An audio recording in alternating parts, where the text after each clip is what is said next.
ചരൺപാത കൂടി കഴിഞ്ഞാൽ പിന്നെ ബദരീനാഥിൽ കാണാനുള്ളത് മാതാമൂർത്തിയുടെ ക്ഷേത്രമാണ്. ബദരീനാഥ് ക്ഷേത്രത്തിന് വടക്ക് ഭാഗത്തായി ഗജുകോട്ടി, ഇന്ദ്രധാര എന്നീ ഗ്രാമങ്ങൾ കടന്നാണ് മാതാമൂർത്തിയുടെ ക്ഷേത്രത്തിലേക്ക് എത്തുന്നത്.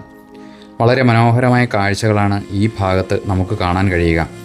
ഗ്രാമീണരുടെ പഴയ വീടുകളും കൃഷിയിടങ്ങളും ഹിമാലയൻ കാഴ്ചകളും നമുക്ക് കണ്ടുകൊണ്ടുള്ളൊരു യാത്ര. ബദരീനാഥ് ഹെലിപ്പാഡ് സ്ഥിതി ചെയ്യുന്നതും ഈ ഭാഗത്താണ്. നരനാരായണന്മാരുടെ മാതാവായ മൂർത്തിദേവിയാണ് ഈ ക്ഷേത്രത്തിലെ പ്രതിഷ്ഠ. കല്ല് കെട്ടി തിരിച്ച് അതിന് താഴെയായി ഒരു കൊച്ചു ക്ഷേത്രം. ബദരീനാഥിലെ തിരക്കുകളിൽ നിന്ന് ഒഴിഞ്ഞു മാറി ഹിമാലയൻ മലനിരകളുടെ പശ്ചാത്തലത്തിൽ വളരെ ശാന്തമായ ഒരിടം.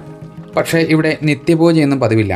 എല്ലാ വർഷവും ശ്രാവണ മാസത്തിലെ വാമനദ്വാദശി നാളിലാണ് ഇവിടുത്തെ ഉത്സവം. ഭഗവാൻ വാമന രൂപത്തിൽ ഈ ഭൂമിയിൽ കാലുകുത്തിയ ദിവസമാണത്.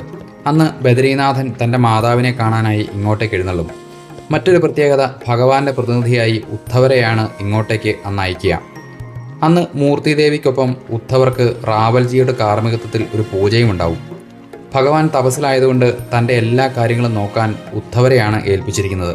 ഘോഷയാത്രയായി ഉദ്ധവരെ പല്ലക്കിലാണ് ഇങ്ങോട്ടേക്ക് എഴുന്നള്ളിക്കുക. മറ്റൊരു വലിയ പ്രത്യേകത കൂടിയുണ്ട്. റാവൽജി നട തുറന്നിരിക്കുന്ന കാലത്ത് ക്ഷേത്രമതിലകം വിട്ട് പുറത്തേക്കിറങ്ങുന്നത് അന്നേ ദിവസമാണ്.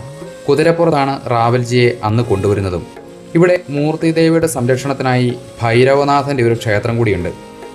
ഈ ക്ഷേത്രത്തിന് ചുറ്റുപാടുമുള്ള കാഴ്ചകളും ഒന്ന് കാണേണ്ടത് തന്നെയാണ്. ഇവിടുന്ന് നേരെ എതിർവശം മാനാ ഗ്രാമമാണ്. അളകനന്ദയുടെയും സരസ്വതി നദിയുടെയും സംഗമസ്ഥാനമായ കേശവപ്രയാഗാണ് ഇവിടെ തൊട്ടു താഴെയായി കാണുന്നത്. ഈ ഒരു ഭാഗം ഇത്രയും വ്യക്തമായി കാണാൻ സാധിക്കുന്നതും ഇവിടെ നിന്നാണ്.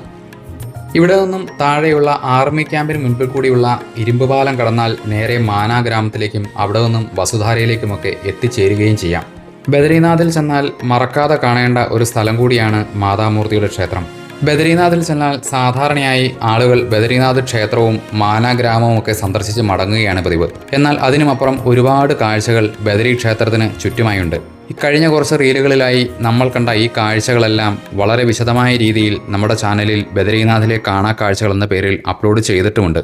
അതിലെ ഓരോരോ ഭാഗങ്ങളാണ് കഴിഞ്ഞ കുറച്ച് റീലുകളിലായി നമ്മൾ കണ്ടുകൊണ്ടിരുന്നതും. ഇവിടുത്തെ കാഴ്ചകളും വിശേഷങ്ങളും കുറച്ചുകൂടി വിശദമായി കാണുന്നതിനും കാര്യങ്ങൾ അടുക്കും ചിട്ടയോടും കൂടി മനസ്സിലാക്കുന്നതിനുമായി താല്പര്യമുള്ളവർക്ക് ആ വീഡിയോ കൂടി ഒന്ന് കാണാവുന്നതുമാണ്.